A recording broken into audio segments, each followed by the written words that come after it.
वर्जितमजं विभुमाद्यमीशं वन्दे भवग्नममरासुरसिद्धवन्द्यं नारायणं नमस्कृत्य नरं चैव नरोत्तमं देवीं सरस्वतीं व्यासं ततो जयमुदीरयेत्।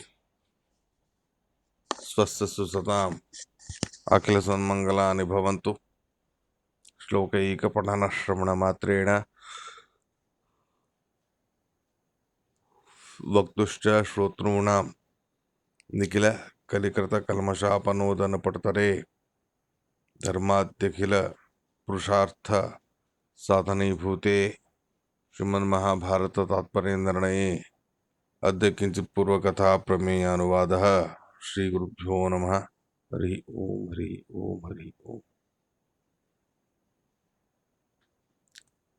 तथान्येऽप्यसुराः सर्वे गणा योग्यतया सदा ब्रह्मैव सर्वजीवेभ्यः सदा सर्वगुणाधिकः मुक्तोऽपि सर्वमुक्तानाम् आधिपत्ये स्थितस्तदा आश्रयस्तस्य भगवान् सदा नारायणः प्रभुः।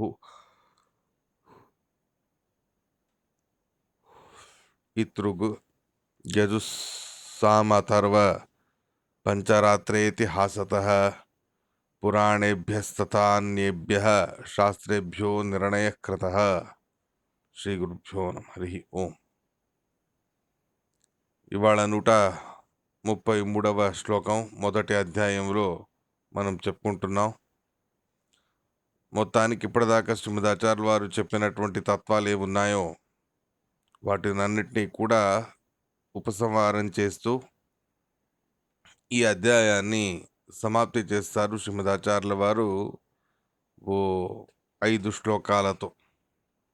మొదటి అధ్యాయం ఈ 5 శ్లోకాలతో సమాప్తమవుతుంది. నిన్నటి రోజు ఎలా అయితే సాత్వికులలో చతుర్ముఖ బ్రహ్మదేవుడి వరకు తారతమ్యం అనేది సాగుతుంది. ఆ బ్రహ్మదేవుడు జీవోత్తముడు, వారి స్థానానికి వచ్చే ముఖ్య ప్రాణమూర్తి కూడా జీవోత్తములు. ఎలాగో సాత్విక జీవులకు సంబంధించి మొత్తానికి జీవోత్తములైన వారు బ్రహ్మదేవుడు, వాయుదేవుడు. ఇటువైపు తాంసిక జీవులలో అతి అగ్రగణ్యుడెవడు అని అడిగితే కలి పర్యంత వాళ్ళ తారతమ్యం కూడా అలాగే సాగుతూ వస్తుంది.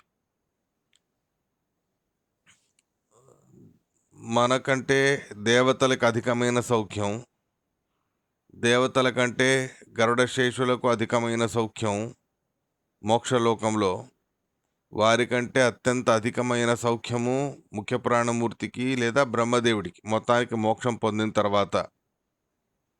అలా సౌఖ్యం అనేది, సుఖం అనేది పెరుగుతూ వెళ్తుంది బ్రహ్మదేవుడు ముఖ్య ప్రాణమూర్తి వరకు తారతమ్యానికి అనుగుణంగా. ఇటువైపు అలాగే స్వరూపభూతమైనటువంటి అన్యథా జ్ఞానం, విశేషంగా దుఃఖం, ఇది పెరుగుతూ వెళుతుంది కలిపర్యంతము అయినటువంటి జీవులకి. అది తాంసికమైన జీవులకు సంబంధించి చెప్తూ ఉన్నారు. అసురాహ కలిపర్యంతాహ ఏవం దుఃఖోత్తరోత్తరాహ. అసురులైనటువంటి దుష్టులైన తాంసికులైన జీవులు, వాళ్ళలోనూ కూడా తారతమ్యం అనేది ఉన్నది. తాంసికులలో అత్యంత అధికమైన తాంసికుడైన వాడు కలి. వాడికి అధికమైన దుఃఖప్రాప్తి అనేది అవుతుంది.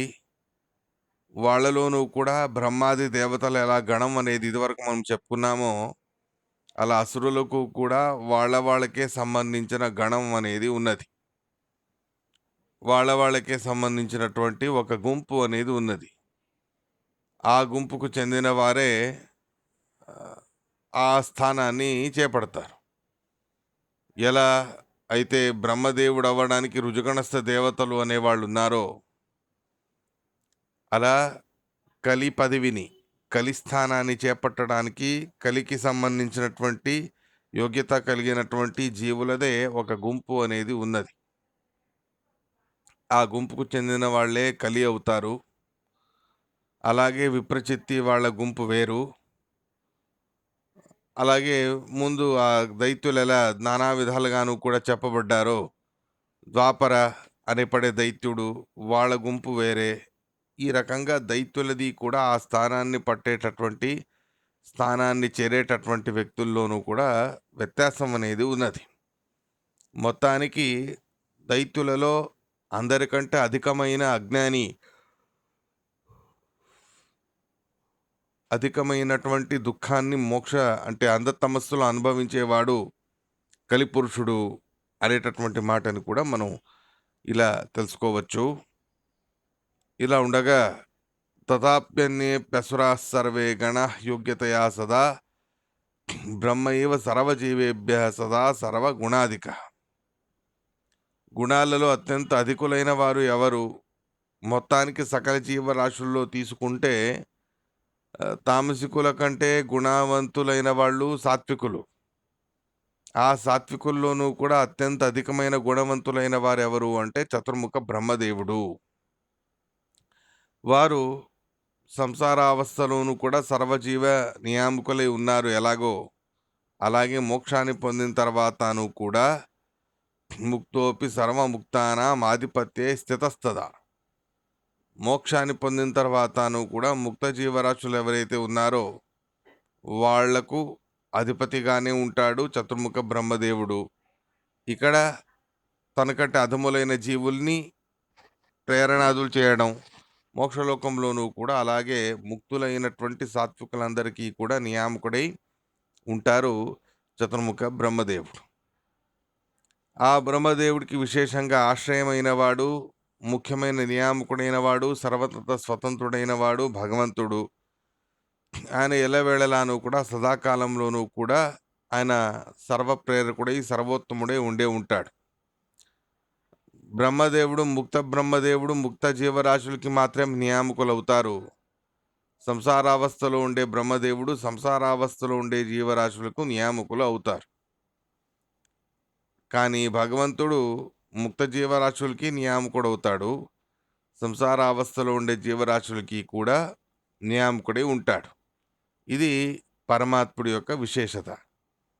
ఇలా ముక్త జీవరాశుల్ని నియమన చేయడం, సంసార జీవరాశుల్ని కూడా నియమన చేయడం, అంధతమస్సులో ఉండే జీవుల్ని కూడా నియమన చేయడం అనేది చేస్తారు. ఎందుకు అంటే అంధతమస్సులో ఈయనుండరు. ముఖ్య ప్రాణమూర్తి కానివ్వండి, చతుర్ముఖ బ్రహ్మదేవుడు కానివ్వండి, వారు మోక్షం పొందిన తర్వాత బ్రహ్మదేవుడు మళ్ళీ సంసారావస్థలో రాడు. మళ్ళీ సంసారావస్థకి సంబంధం లేనటువంటిది అంధతమస్సు కూడా. అటువంటి అంధతమస్సులోనూ కూడా వాళ్ళ లింగదేహ భంగం అనేది చేసేది వాయుదేవుడి గదాప్రహారం. అలా వాయుదేవుడి గదాప్రహారాన్ని చేసి అక్కడ ఉండేటటువంటి అంధతమస్సులో ఉండేటటువంటి వ్యక్తులందరినీ కూడా నేరుగా భగవంతుడే అక్కడ నానా విధాలుగాను కూడా దుఃఖాదులను కలగజేసి వాళ్ళకి నానా విధాలుగాను కూడా కష్టాలు అనేవి కలగజేస్తారు. ఈ రకంగా అంధతమస్సులో ఉండే జీవరాశుల విషయానికి వస్తే ఈ సంసారావస్థకి చెందిన వాళ్ళు అక్కడ ఉండరు. మోక్షాన్ని చెందిన వారు అక్కడ ఉండలేరు. ఇక మిగిలితే భగవంతుడు ఆయన అన్ని చోట్ల ఉంటాడు కాబట్టి అంధతమస్సులో ఉన్న వాళ్ళని కూడా ఆయనే నానా విధాలుగాను కూడా దుఃఖాన్ని కలగజేస్తాడు అనేటటువంటి విషయాన్ని కూడా మనం ఈ సందర్భంలో ఆలోచించవచ్చు. ముక్తోపి సర్వముక్తానాం ఆధిపత్యే స్థితస్తదా ఆశ్రయస్తస్య భగవాన్ సదా నారాయణ ప్రభు ఇతృగ్యజుస్సామథర్వ పంచరాత్రేతిహాసతః పురాణేభ్యస్తతాన్యేభ్య శాస్త్రేభ్యో నిర్ణయకృత. ఇవే మొదలైనటువంటి నానా విధాలుగా ఈ అధ్యాయంలో చెప్పినటువంటివన్నీ కూడా నిర్ణీతమైనటువంటి విషయాలు. అన్నీ కూడా శాస్త్రాలు యజుర్వేదం, ఋగ్వేదం మొదలైనటువంటి అన్ని వేదాలని పరిశీలించి, ఇతిహాస పురాణాలని పరిశీలించి, ఇతర శాస్త్రాలని పరిశీలించి, అన్నిట్లోనూ కూడా సరైనటువంటిది నిర్ణయం ఏదైతే ఉందో ఆ నిర్ణయాన్ని మాత్రమే ఇక్కడ నేను చెబుతూ ఉన్నాను. సకల శాస్త్రాలను పరిశీలించి ఇది అని నిర్ణీతమైన విషయాన్ని ఇక్కడ ప్రస్తావన చేస్తూ ఉన్నాను అని శ్రీమదాచార్యుల వారు మనకు ప్రతిజ్ఞ చేసి చెబుతారు. ఇదైనా ఎందుకు రాయాల్సి వచ్చింది మీరు ఈ నిర్ణయమైనా ఎందుకు రాయాల్సనుకున్నారు మీరు అని అడిగితే, విష్ణువాగ్నేవ విదుషాః తత్ప్రసాద బలోన్నతేః ఆనందతీర్థమునినా పూర్ణప్రజ్ఞాభిదాయుజ 136వ శ్లోకం. శ్రీమన్ మహావిష్ణువే వారికి ఆదేశించాడు. ఇలా సకల శాస్త్రాల నిర్ణయాన్ని కూడా నీవు రాయాలి. దాంతో విదుషాః జ్ఞానులందరూ కూడా తద్వారా పరమాత్ముడి ప్రసాదాన్ని పొందగలరు. అలాంటి భగవంతుడి యొక్క అనుగ్రహం పొందడానికి సజ్జనులు ఈ శాస్త్రాన్ని చదవాలి. అందుకని నువ్వు దీన్ని రచించు అని భగవంతుడే వారికి ఆదేశం అనేది ఇచ్చాడు. ఇది రాయాలన్నాను కూడా నాకు విష్ణువు యొక్క ఆజ్ఞ, ఆయన ప్రసాదమే నాకు బలం ఇచ్చింది. అటువంటి ఆ విష్ణు ప్రసాదం అనే బలముతోనే నేను ఈ గ్రంథాన్ని నిర్ణయాత్మకమైన గ్రంథాన్ని రాయగలుగుతున్నాను అని మధ్వాచార్యుల వారు చెబుతారు. చివరికి రచయిత వారి పేరే చెబుతారు ఇక్కడ. ఆనంద తీర్థ మునిన పూర్ణ ప్రజ్ఞాభిదాయుజ.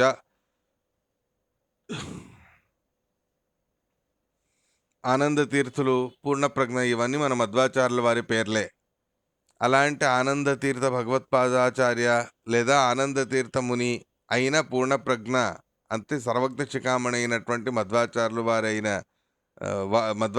వారు తమ గురించి వారే ఇక్కడ ప్రతిజ్ఞాపూర్వకంగా చెబుతూ, ఇలా నేను భగవంతుడి ఆదేశాన్ని పురస్కరించుకొని ఆయన ప్రసాద బలముతో, ఆయన అనుగ్రహ బలముతో సకల శాస్త్రాల నిర్ణయం అనేది నేను రాయగలుగుతూ ఉన్నాను ఇక్కడ. ఈ రకంగా ఈ నిర్ణీతమైన శాస్త్రం ఇది. దీన్ని అధ్యయనం చేయడంలో ఏ రకంగానూ కూడా మీరు సంకోచం అనేది చేసుకోకండి సజ్జనులు. దీంట్లో ఉన్నది ఉన్నట్టుగా తెలుసుకోండి అని ఆచార్యులు వారు మనకు చెబుతారు. తాత్పర్యం శాస్త్రాణం సర్వేషాం ఉత్తమం మయా ప్రోక్తం ప్రాప్యానుజ్ఞాం విష్ణోరేతజ్ జ్ఞాత్వే విష్ణురాప్యోసౌ. ఇంకా స్పష్టంగా ఈ శాస్త్రం యొక్క మహత్వాన్ని, అంటే మహాభారత తాత్పర్యం యొక్క మహత్వాన్ని చెబుతారు ఆచార్యుల వారు. తాత్పర్యం శాస్త్రాణం సర్వేషాం ఉత్తమం మయా ప్రోక్తం. సకల శాస్త్రాల తాత్పర్యం, సకల శాస్త్రాల కంటే ఉత్తమమైనటువంటి శాస్త్రం ఈ మహాభారత తాత్పర్య నిర్ణయం.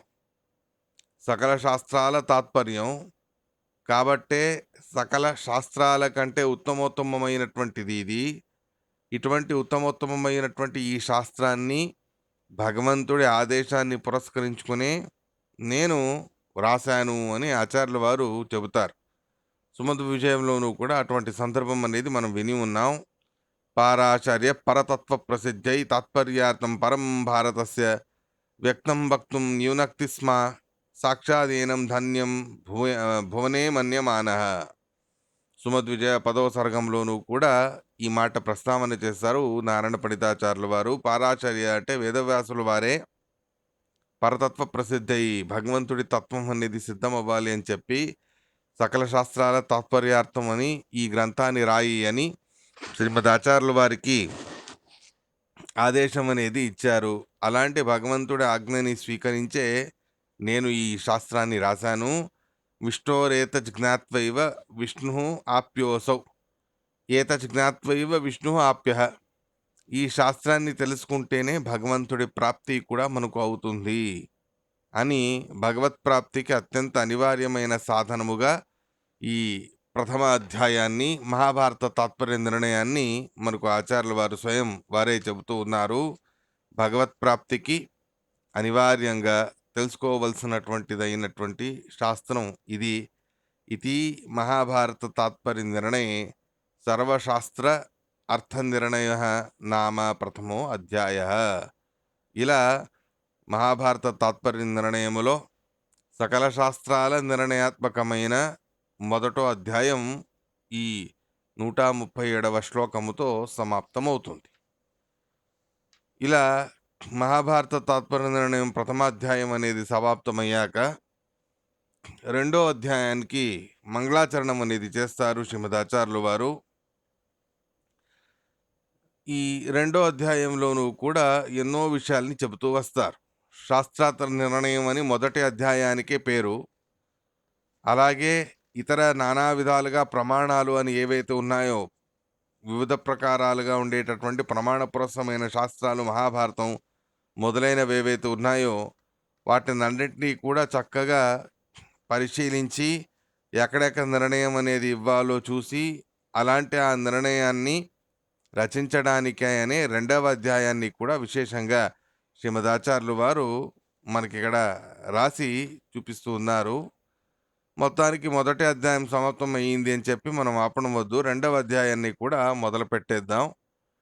విశేషంగా మహాభారతానికి సంబంధించినటువంటి నిర్ణయాన్ని విశేషంగా ఈ రెండవ అధ్యాయంలో చెబుతారు శ్రీమదాచార్యులు వారు. జయతి హరిరచింత్య సర్వదేవైక వంద్య పరమగురురభీష్టావాప్తిద సజ్జనానాం నిఖిల గుణగణార్ణో నిత్య నిర్ముక్త దోష సరసిజ నయనోసౌ శ్రీపతిర్మానదోనః. రెండవ అధ్యాయంలోని మొదటి శ్లోకం ఇది. జయతి హరిరచింత్య సర్వదేవైక వంద్య. మంగళాచరణ రూపంగా భగవంతుడి స్తోత్రాన్ని చేస్తున్నారు ఆచార్యులు వారు. అచింత్యుడైన వాడు పరమాత్మ. జయతి సదాకాలమును కూడా ఉత్కృష్టుడై ఉన్నవాడు ఆ పరమాత్ముడు. సర్వోత్కృష్టుడై సర్వోత్తముడై ఉన్నాడు. సర్వదేవైక వంద్య, సకల దేవతల చేత నమస్కరించబడేవాడు. పరమ గురువు, సర్వోత్తముడైనటువంటి గురువు కూడా ఆ పరమాత్ముడే. సజ్జనులందరికీ కూడా అభిష్టావాప్తిద, నానా విధాలుగా అభిష్టాలను సజ్జనుల యొక్క కోరికలని తీరుస్తూ, ఆ కోరికలు తీరడానికి సాధనము కూడా అయినవాడు ఆ పరమాత్మ. నిఖిల గుణగణార్ణ, సంపూర్ణమైనటువంటి పరమ మంగళకరమైనటువంటి అనంతానంత గుణాలతో పూర్ణమైనవాడు ఆ పరమాత్మ. నిత్యము కూడా నిర్ముక్త దోష, ఏ దోషము కూడా ఆ పరమాత్ముడిలో లేదు. కించిత్తు దోషలేశము కూడా ఆ పరమాత్ముడిలో లేదు. సరసిజ నయన, సరసిజం అంటే కమలము, కమలపత్రము వలె నయనములు కలిగినవాడు ఆ పరమాత్మ. అలాంటి శ్రీపతి, లక్ష్మీపతి అయిన ఆ దేవాది దేవుడు సాక్షాత్ శ్రీహరి మానవదో నహ, మనకు సరైనటువంటి యథార్థ జ్ఞానాన్ని కలగజేయాలి అని ప్రార్థన చేస్తున్నారు శ్రీమదాచార్యులు వారు. ఇలా యథార్థ జ్ఞాన ప్రాప్తి కోసమని భగవంతుణ్ణి ప్రార్థన చేసి, ముందు పూర్వోధ్యాయంలో ఏం చెప్పాను, ఈ అధ్యాయంలో ఏం చెప్తాను మొదలైనవన్నీ కూడా తెలుపుతారు శ్రీమదాచార్యులు వారు. ఈ రెండవ అధ్యాయానికి సంబంధించిన రెండవ శ్లోకములో మొత్తానికి జయతి అనే శబ్దానికి సర్వోత్కృష్టుడు అని అర్థాన్ని మనం తెలుసుకోవాలి. జయతి అంటే గెలుస్తాడు గెలుస్తాడు అని కాదు. జయ సర్వోత్కృష్టే అని మాయావాద ఖండనంలోనూ కూడా వ్యాఖ్యానం అనేది చేశారు. కాబట్టి సర్వోత్కృష్టుడైనటువంటి ఆ పరమాత్ముడు సజ్జనులందరికీ కూడా అభిష్టద అయి ఉన్నాడు. వాళ్ళ కోరికలు తీర్చేవాడై ఉన్నాడు. కోరికలు తీరడానికి సాధనము కూడా అయి ఉన్నాడు ఆ పరమాత్మ. అలాంటి ఆ పరమాత్ముడే మానదః, మనకందరికీ కూడా యథార్థ జ్ఞానాన్ని కలగజేయాలి అని ప్రార్థన చేస్తూ రెండవ శ్లోకాన్ని మంగళాచరణం చేస్తారు శ్రీమదాచార్యులు వారు. ఉక్త పూర్వే అధ్యాయే శాస్త్రాణం నిర్ణయ పరో దివ్య అథ భారత వాక్యాన్ ఏతైరేవ అధ్యవస్యంతే. వెనకటి అధ్యాయములో సకల శాస్త్రాల తాత్పర్య రూపంగా, నిర్ణయ రూపంగా దివ్యమైనటువంటి నానా విధాలుగాను కూడా దేవతలకి సంబంధించి, అంటే దేవతలకి ఉపయోగానికి వచ్చే రకంగా నిర్ణయం అనేది చేశారు. దివ్య అనే శబ్దానికి దివ్యమైన అనే శబ్దాన్ని రాశారు అంటే దేవతలకి కూడా అధ్యయనం చేయడానికి వీలుగా ఉండేటటువంటి అధ్యాయం మొదటో అధ్యాయం. అలాంటి మొదటో అధ్యాయాన్ని ఇంత శ్రేష్టమైనదిగా శ్రీమదాచార్యుల వారు మనకు చెబుతూ ఉన్నారు. ఇక ఆ మొదటి అధ్యాయంలో విస్తారంగా చెప్పిన తత్వాలన్నీ కూడా మహాభారతంలోనూ చెప్పబడి ఉన్నాయి. విశేషంగా మహాభారత వాక్యాలనే ఇక్కడ కోట్ చేస్తూ మనకు అధికంగా మహాభారతంలో చెప్పినటువంటి విషయాలని ఇక్కడ ప్రస్తావన అనేది కూడా చేస్తారు శ్రీమదాచార్యులు వారు. అలా భగవంతుడికి సంబంధించిన దేవతలకి అధ్యయనం చేయడానికి వీలుగా ఉన్న చాలా శ్రేష్టమైన సర్వోత్తమమైన నిర్ణయం, సర్వశాస్త్రాల నిర్ణయం అనేది పూర్వాధ్యాయంలో, వెనుకటి అధ్యాయంలో చెప్పారు ఆచార్యులు వారు అథ భారతవాక్యాన్యేతైరేవ అధ్యవస్యంతే. ఇక మహాభారతంలో ఉండేటటువంటి వాక్యాలు, ఆ వాక్యాలే విశేషంగా ఈ నిర్ణయానికి కూడా మూలమై ఉన్నటువంటివి ఉన్నాయి గదా! వాటిని కూడా ఈ సందర్భంలో ఈ రెండవ అధ్యాయంలో నానా విధాలుగాను కూడా నేను అక్కడక్కడ ప్రమాణాన్ని నిరూపణ చేస్తూ మీకు తెలియజేస్తాను అని ఆచార్యుల వారు ప్రతిజ్ఞ అనేది చేస్తున్నారు. ఇంకొక విషయాన్ని కూడా చెబుతారు ఆచార్యుల వారు ఈ సందర్భంలో. మూడవ శ్లోకం, క్వచిత్ గ్రంథాన్ ప్రక్షిపంతి క్వచిత్ అంతరితానపి కుర్యుః క్వచిచ్చ వ్యత్యాసం ప్రమాదాత్ క్వచిదన్యథా. వారి కాలంలోనే ఎన్నో గ్రంథాలు ప్రక్షిప్తమై ఉన్నాయి. కోట్యంశోపిన వర్తతే అని ముందు చెప్తారు వారే. ఎన్నో గ్రంథాలు ప్రక్షిప్తమై ఉన్నాయి. కొన్ని అయితే లుప్తమైపోయాయి. శాస్త్రాలు, గ్రంథాలు ఎన్నో అద్భుతమైనటువంటివి. కుర్యుః క్వచిచ్చ వ్యత్యాసం. కొన్ని గ్రంథాలు ఒక రకంగా ఉంటే వాటినే ఫోర్జరీ చేసి, వ్యత్యాసం చేసి వేరువేరుగా దాన్ని మార్చేశారు. కొన్ని ప్రమాదవశాత్తు అన్యథా చెప్పబడినట్వై ఉన్నాయి. ఇలా నానా విధాలుగాను కూడా ఏవైతే వారి యుగంలో అంటే ద్వాపర యుగంలో ఎన్ని గ్రంథాలు ఉండేవో, ఆ ద్వాపర యుగం నుండి సుమారుగా ఓ 3,000-4,000 సంవత్సరాల కాలం, మధ్వాచార్యుల వారి కాలం అంటే ఓ 4,000 సంవత్సరాల కాలం. ఆ 4,000 సంవత్సరాల కాలంలోనే ఎన్నో గ్రంథాలు నశించిపోయాయి. ఎన్నో గ్రంథాలు ప్రక్షిప్తమైపోయాయి. మూల రామాయణం, పంచరాత్రాగమము, శతకోటి విస్తారమైనటువంటి శాస్త్రాలు. ఇవి జనులకి కూడా వీలుగా ఉండదు అని చెప్పి, అల్పమతి ఉన్నటువంటి వాళ్ళు జనులు అని ఇవన్నీ లుప్తమైపోయినటువంటి గ్రంథాలు. మూల రామాయణం, పంచరాత్రాగమం కొన్ని కొన్ని మాత్రం లబ్ధమై ఉన్నాయి. పంచరాత్రాగమములో 100 కోటి శ్లోకాలు ఎవరు చదువుతారు మనుషులు? వాళ్ళ ఆయుష్ అంతంత మాత్రమే. ఉన్నవి సరిగ్గా చదవండి అంటే వాళ్ళకి చేత కాదు. అలాంటిది 100 కోటి శ్లోకాన్ని అధ్యయనం చేయండి అంటే అది అసాధ్యమైనటువంటి పని. మొత్తానికి కాల ప్రభావం 4,000 సంవత్సరాల కాల ప్రభావం. కలియుగం అనేది ప్రారంభమై సుమారుగా 4,000 సంవత్సరాలు అయిపోయాయి మధ్వాచార్యుల వారి కాలానికి. ఇప్పటికీ మనకు 5,000 సంవత్సరాలని లెక్క. కానీ 4,000 సంవత్సరాలు కలియుగం ప్రారంభమయ్యేటప్పటికేనే ఇన్ని గ్రంథాలన్నీ ఫోర్జరీ చేయడం, వాటిని నాశనం చేయడం, వాటిని అన్నిటిని మాయం చేయడం మొదలైనవన్నీ కూడా నానా విధాలుగాను కూడా మార్చిపడేసి ఇలాంటివన్నీ కూడా చేశారు అని శ్రీమద్ ఆచార్యుల వారే వారి కాలంలో రీసెర్చ్ చేసి మరీ మనకు చెబుతారు. వారి కాలంలో వారు ఏదైతే రీసెర్చ్ చేశారో ఆ విషయాన్ని మనకి ఇక్కడ చెబుతారు. స్వయం మహాభారతం లాంటి అద్భుతమైన గ్రంథము కూడా అనుత్సన్నాహ భారతాదయోపి దుర్విదగ్ధ కుత్సిత విద్వజ్జన కౌటిల్యాద్ ఉత్సన్న ప్రాయాః ఆసన్. మహాభారతం లాంటి అత్యంత సర్వోత్తమమైన భగవంతుడి సర్వోత్తమత్వాన్ని చెప్పేటటువంటి శ్రేష్టమైన గ్రంథము కూడా ఉత్సన్నమై ఉన్నది. ఉత్సన్నమై ఉన్నది అంటే ఏంటి? అది విశేషంగా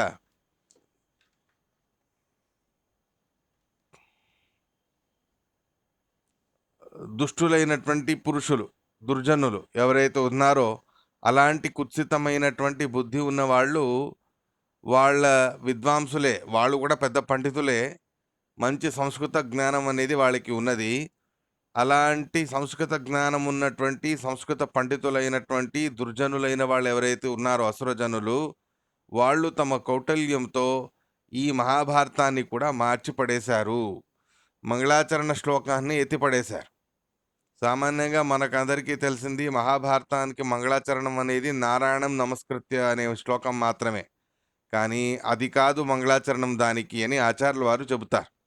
అంటే ఎంతగా అసురజనులు ఎంతగా తమ పరిశ్రమని, తమ సమయాన్ని ఉపయోగించుకొని ఎన్ని రకాలుగాను కూడా సాత్విక గ్రంథాలకి నానా విధాలుగాను కూడా ద్రోహాన్ని తలపెట్టారు అనేది శ్రీమద్ ఆచార్యుల వారే స్వయం అనుభవించి మరీ మనకు చెబుతూ ఉన్నారు. మహాభారతంలో మంగళాచరణ శ్లోకం అనేది నారాయణం నమస్కృత్య అని అనుకుంటారు. సర్వతా లేనే అది కానే కాదు. నారాయణం సురుగురం జగదేకనాథం అనేదే మహాభారతంకి సంబంధించిన మంగళాచరణ శ్లోకం. ఆ తర్వాత నారాయణం నమస్కృత్య అనే శ్లోకం అనేది తర్వాత వస్తుంది. మొత్తానికి ఇటువంటి ఈ మంగళాచరణ శ్లోకాన్ని మార్చిపడేసి నానా విధాలుగాను కూడా మహాభారతంలో ఫోర్జరీ చేసేసి దైత్యులు వాళ్ళకి అనుకూలంగా ఉండవలసినటువంటి శ్లోకాలు అక్కడక్కడ మార్చి కథలనే మార్చి కొన్ని కథలని ఎత్తివేసి కొన్ని కథలని తిరకాసుగా రాసేసి ఇలా ఎన్ని రకాలుగాను కూడా మహాభారతాన్ని సత్సిద్ధాంత స్థాపనకి పనికి రాకుండా చేయాలో అన్ని రకాలుగాను కూడా వాళ్ళు అన్ని ప్రయత్నాలు కూడా చేశారు. కాబట్టి మహాభారతం మొదలైనటువంటి శ్రేష్టమైన గ్రంథాలు కూడా కుత్సితులైనటువంటి విద్వాంసుల చేత కుటిల బుద్ధితో నానా రకాలుగాను కూడా మార్చబడి చేర్చబడి అన్ని రకాలుగాను కూడా దానికి అన్యాయం అనేది తలపెట్టి ఉన్నారు. ఇక ఇలా ఉన్నప్పుడు మీకైనా ఎలా తెలిసిందండి స్పష్టంగా సరి అయినటువంటి అర్థం అంటే అది కేవలం భగవద్ అనుగ్రహం వలన నాకు తెలుస్తుందే తప్ప లేకపోతే ఒకవేళ భగవంతుడి అనుగ్రహం లేకపోతే పుస్తకాల ద్వారా నేను తెలుసుకోవాలి అని అయి ఉంటే నాకు కూడా ఈ మహాభారతంలో ఉండేటటువంటి విషయాలు తెలియకపోయేవి అని అంటారు శ్రీమదాచార్యుల వారు. అంటే ఒరిజినల్ మహాభారతం వారికి తెలుసు. భీమసేనుల వారుగా ఉన్నప్పుడు ఒరిజినల్ మహాభారతం ఏమిటో అనేది వారికి తెలుసు. అదంతా వారికి గుర్తున్న విషయమే. అలాంటి ఒరిజినల్ మహాభారతాన్ని స్వయం చదివారు. మధ్వాచార్యులే అవతరించేటప్పటికీ ఆ మహాభారతం ఏదైతే వర్షన్ ఉందో వేదవ్యాసుల వారు చెప్పినటువంటి వర్షన్ అది మొత్తం మార్చిపడేశారు. నానా విధాలుగాను కూడా ఎన్నెన్నో కథలను చేర్చి మార్చి రాసి ఏనేనో చేసేసి మొత్తానికి మహాభారతం కూడా అద్వైత పరంగా ఎన్నో శ్లోకాలు వాటిలో చేర్చేసి వాళ్ళ సిద్ధాంతాలకి వీలుగా ఉండే రకంగా వాటిని మార్చినటువంటి విషయం కూడా స్వయం రీసెర్చ్ చేసి నేను తెలుసుకొని ఉన్నాను. భగవంతుడి అనుగ్రహం అని చెప్పి పూర్వజన్మలో నేర్చుకున్నవి ఏవైతే ఉన్నాయో అవన్నీ గుర్తు ఉన్నాయని చెప్పి నేను సరిగ్గా మహాభారతంలో ఏం జరిగిందో ఏది కథనో ఆ కథని నేను మీకు నిర్ణయం చేసి మరీ రాస్తున్నాను అని శ్రీమద్ ఆచార్యుల వారు అంటారు. చూడండి, సర్వజ్ఞ శిఖామణి అయినటువంటి మధ్వాచార్యులు వారే ఈ రకంగా రాయాలి అంటే ఎంతగా వారికి అంటే ఎంతగా వారికి దుఃఖం అనేది లేదు. మొత్తానికి మనం వ్యావహారికంగా చూస్తే ఎంతగా వారికి బాధ కలిగి ఉండవచ్చు. స్వయం వేదవ్యాసుల వారి ద్వారా మహాభారతాన్ని చదువుకున్నవారు. అలాంటి వేదవ్యాసుల వారి ద్వారా మహాభారతాన్ని చదువుకుని ఉన్నవారు ఆ మహాభారతం ఏది వారు చదివారో ఇప్పుడు ఉపలబ్ధమైన పుస్తకాలు ఆ మహాభారతం అనేదే లేదు. ఆ రకంగా నానా విధాలుగాను కూడా మార్చిపడేశారు అని శ్రీమదాచార్యుల వారే చెబుతారు. ఇక క్వచిత్ గ్రంథాన్ ప్రక్షిపంతి, అదే గ్రంథాలు కొన్ని స్వస్వమతానుకూలంగా వారి వారి సిద్ధాంతాలకి అనుకూలంగా తమ కపోల కల్పితమైనటువంటి మాటలే శ్లోకాలనే రాసేసి ఆ గ్రంథాల్లో నిజమైనటువంటి తత్వాన్ని దాచివేసి దానిలో లేనటువంటి తమదైనటువంటి సిద్ధాంతాన్ని ప్రతిబింబించే రకంగా అన్ని రకాలుగా గ్రంథాలని ఫోర్జరీ అనేది కూడా చేశారు. ఎన్నో గ్రంథాలు. ఇక మూల గ్రంథాల విషయంలోనూ కూడా కొన్ని చేర్చారు. నానా విధాలుగాను కూడా తమకు ప్రతికూలమైనవి ఏవైతే ఉన్నాయో అంటే తమకు అనుకూలంగా లేనటువంటివి ఏవైతే ఉన్నాయో అలాంటి శ్లోకాలన్నీ ఎత్తేసారు. కొన్ని వందల శ్లోకాలు ఎత్తివేశారు. తమకు నేరుగా డైరెక్ట్గా విరుద్ధంగా ఉండేటటువంటి ఏవైతే శ్లోకాలు ఉన్నాయో అటువంటి శ్లోకాలన్నీ ఎత్తివేశారు స్వయం అద్వైతాది సిద్ధాంతాలకు సంబంధించినటువంటి విద్వాంసులు. స్వస్వమతాల స్థాపన కోసమని మూల గ్రంథాలలో ఉండేటటువంటి ఎన్నో శ్లోకాలని ఎత్తివేశారు. కొన్ని శ్లోకాలు లేనివి వాటిలో చేర్చారు. ఈ రకంగా ఎన్నో గ్రంథాలు నాశనం అనేది చేశారు. క్వచిత్ అంతరితానపి, కొన్ని గ్రంథాలు వీళ్ళ చేతులకు చిక్కి నాశనం అవడం వద్దు అని చెప్పి వాటింత వాటే అర్థాంతరమైనవి కూడా ఉన్నాయి అని అంటారు శ్రీమదాచార్యులు వారు. అంతరితానపి అనే శబ్దానికి అంతర్ధానం ప్రాప్తాను అని అంటారు. కొన్ని గ్రంథాలు మాయమైపోయాయి. అంటే దేవతలు వాటిని తీసుకెళ్ళిపోయారు. మనుషులకి దొరకడం వద్దు అని చెప్పి దేవతలు ఎన్నో అపురూపమైన అమూల్యమైన ఎన్నో గ్రంథాలని మాయం అనేది చేసేశారు. కొన్ని వాటంతటవే అంతర్ధానము కూడా అయిపోయాయి. కుర్వంతి క్వచిత్త వ్యత్యాసం, ఇక ఇంకొంతమంది ఎన్నో వ్యత్యాసాలు చేస్తూ ఆ మూలభూతమైనటువంటి సిద్ధాంతాన్ని త్యజించి, లేని సిద్ధాంతాన్ని చేర్చినటువంటి సందర్భాలు కూడా ఎన్నో ఉన్నాయి. ఇలాంటి ఏ దోషములు కూడా మా గ్రంథంలో లేదు. అంత చక్కగా నేను నిర్ణయం చేసి భగవద్ అనుగ్రహముతో విశేషంగా నానా విధాలుగా ఉపలబ్ధమైన పుస్తకాలు. ఉపలబ్ధమైన పుస్తకాలని చూసి, వాటిలో ఉండేటటువంటి ప్రమాణాలు, బహుళ ప్రమాణాలు అన్నీ పరిశీలించి, ప్రస్తుతానికి ఈ లోకంలో ఉపలబ్ధమైన శాస్త్రాలు ఏవైతే ఉన్నాయో, వాటికి అనుగుణంగానే నేను ఈ మహాభారతాన్ని నిర్ణయం చేసి మరీ మీకు రాసి ఇస్తున్నాను. మా ఈ మహాభారత తాత్పర్య నిర్ణయం అనే గ్రంథంలో నానా విధాలుగాను కూడా వ్యత్యాసాలు చేసిన కథలన్నిటినీ కూడా సరైన క్రమలో రాసి మరీ ఇక్కడ పెట్టి ఉన్నాము అని శ్రీమద్ ఆచార్యుల వారే చెబుతారు. అస్మద్గ్రంథే నాస్తి ఇతి వక్తుం ఉత్పాటయంతి ఇత్యర్థః. వ్యత్యాసం ఉక్త హరిమహిమ సంబంధ శ్లోకం కథా విచ్ఛేదాయ అన్యత్ర నిక్షిపంతి. వ్యత్యాసం అనే దానికి వాదిరాజస్వామి వారు ఒక విశేషాన్ని చెబుతారు. వ్యత్యాసం చేయడం అంటే ఒక కథలో ఒక శ్లోకం ఉంటుంది. ఆ శ్లోకం విశేషంగా హరిమహిమని చెప్పేటటువంటి శ్లోకం. అది ఎక్కడ అందరికీ దొరికిపోతుందో అని భయపడి ఆ శ్లోకాన్ని అక్కడి నుంచి తీసేసి ఇంకెక్కడో పెట్టారు. దొరకకుండా పోవాలి ఆ శ్లోకం అని. మొత్తం పుస్తకం ఏది చదవరుగా. కొన్ని ఇంపార్టెంట్ అయిన ఘట్టాల్ని చూస్తారు. ఆ ఇంపార్టెంట్ అయిన ఘట్టాల్లో చూసేటటువంటి సందర్భంలోనూ కూడా ఆ ఇంపార్టెంట్ అయిన ఘట్టంలో ఉండే నేరుగా భగవంతుడి సర్వోత్తమత్వాన్ని చెప్పేటటువంటి శ్లోకాలు ఏమున్నాయో వాటిని అక్కడి నుంచి తీసేసి ఇంకెక్కడో వేరే సందర్భాల్లో పెట్టారు. ఇలాంటి వ్యత్యాసాలు కూడా చేశారు. కొంతమంది సజ్జనులు కూడా వారి యొక్క అజ్ఞానముతో ప్రమాదవశాత్తు ఉన్న కథని కూడా మార్చేసుకొని కొంతమంది ఉద్దేశపూర్వకంగా చేశారు. కొంతమంది సజ్జనులు కూడా పాపం ప్రమాదవశాత్తు అజ్ఞానముతో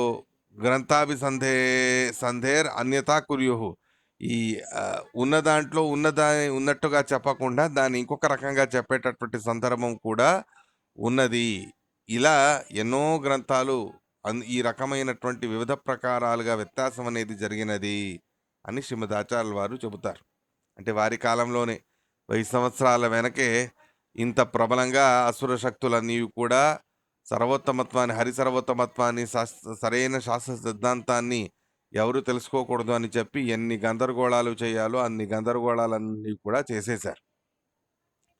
ఈ రకమైనటువంటి పరిస్థితి వారి కాలంలోనే ఉన్నదంటే ఇప్పుడు ఇంకా అధికమైనటువంటి పరిస్థితి. మనకేదో అదృష్టవశాత్తు మన ఆచార్యుల వారు రాసినటువంటి గ్రంథాలు మాత్రం ఉపలబ్ధంగా ఉన్నాయి, కరెక్ట్‌గా ఉన్నాయి. అక్కడ వ్యత్యాసం ఏమీ చేయలేదు, ఎవరు చేర్చలేదు, మార్చలేదు. దాంతో మనం కాస్త సరైన యథార్థ జ్ఞానాన్ని తెలుసుకోవడానికి వీలుగా మనకి శాస్త్రం అనేది ఉపలబ్ధమై ఉన్నది. అనుత్సన్న అపి గ్రంథ వ్యాకుల ఇతి సర్వశః ఉత్సన్న ప్రాయశః సర్వే కోట్యం చోపిన వర్తతే. 1/1 crore 1,00,00,000 అంశ అంత గ్రంథాలు నశించిపోయాయి. అప్పుడుండే గ్రంథాలలో 1/1 crore అంశ కూడా లేదు అని అంటారు శ్రీమద్ ఆచార్యుల వారు ప్రస్తుత కలికాలంలో. అంటే ఎన్ని గ్రంథాలు నాశనమై ఉండాలి, ఎన్ని గ్రంథాలు అంతర్ధానమై ఉండాలి, వాటిని లెక్క చేయాలంటే లేనే లేదు. కోటి కోటి కోటి కోటి గ్రంథాలన్నీ నానా విధాలుగాను కూడా విధ్వంసమైపోయాయి.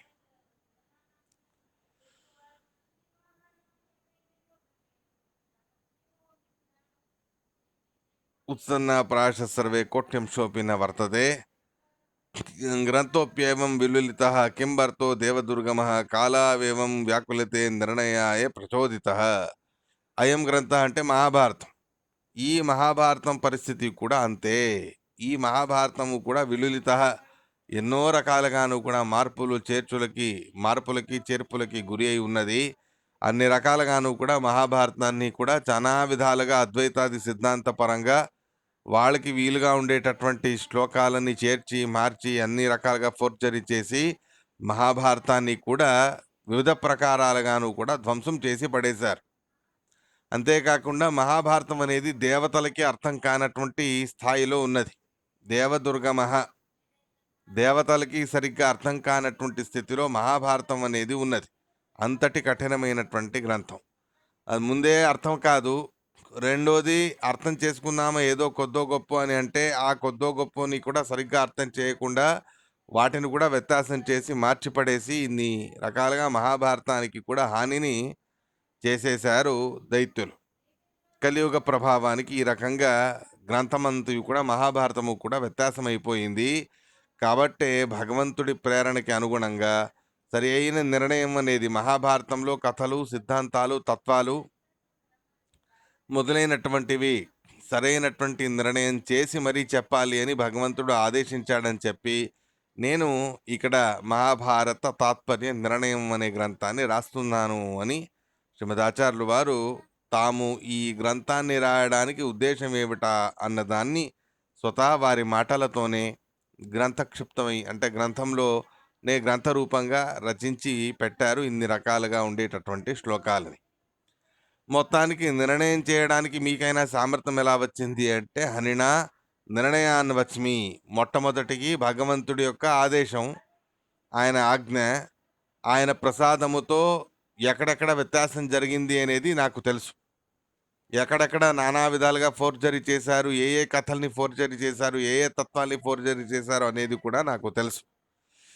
అంతేకాకుండా శాస్త్రాంతరాణి సంజానన్ వేదాంశాస్త్య ప్రసాదత పంచరాత్ర బ్రహ్మసూత్రాదులు అన్నిటినీ కూడా ఆయన ద్వారానే నేను మళ్ళీ నేర్చుకున్నాను. ఇదివరకు నేర్చుకున్నారు. మళ్ళీ సుమత్ విజయంలో ఇలా బదరికి వెళ్ళినప్పుడు ఆ వేదవ్యాస పరమాత్మ స్వయం పురా ఏవ పూరితం పూరయత్ ప్రభువు అనే శ్లోకంలో చెబుతారుగా. అన్నీ తెలుసు. తెలిసినవే మళ్ళీ ఇంకొకసారి దాని కొత్త కొత్త అర్థాలతో మళ్ళీ పూర్ణం చేశాడు భగవంతుడు తన అచింతాద్భుత శక్తితో వారి బుద్ధిని అని నారాయణ పండితాచార్యుల వారు సుమత్ విజయంలో రాశారు.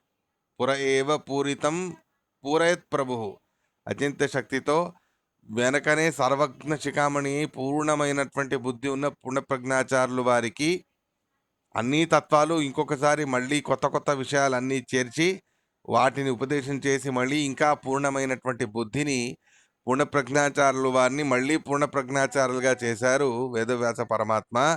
ఆ ఉద్దేశంతోనే ఆయన ఆదేశించాడని చెప్పి వారి అనుగ్రహంతో నేను ఎన్ని రకాల గ్రంథాలు, ఎన్ని శాస్త్రాలు వారి ద్వారా తెలుసుకుంటున్నానో, వాటిలో అన్ని రకాల గ్రంథాలను విశేషంగా పరమాత్ముడి యొక్క విశేషమైన ప్రసాదముతో, అనుగ్రహ బలముతో నేను నిర్ణయం చేసి చెప్పగలుగుతూ ఉన్నాను. అంతేకాకుండా ఫిజికల్గాను కూడా దేశే దేశే తథా గ్రంథాన్ 7వ శ్లోకం దృష్ట్వా చైవ పృథగ్విదాన్ యథాచ భగవాన్ వ్యాస సాక్షాన్ నారాయణ ప్రభు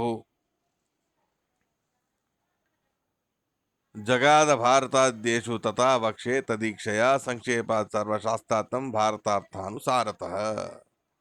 ఇలా దేశే దేశే వారు సంచార క్రమేణ 2 సార్లు బద్రికి వెళ్ళేసి వచ్చారు. ఏదో బద్రికి వెళ్ళారంటే ఉట్టిగా అలాగే వెళ్ళారని కాదు.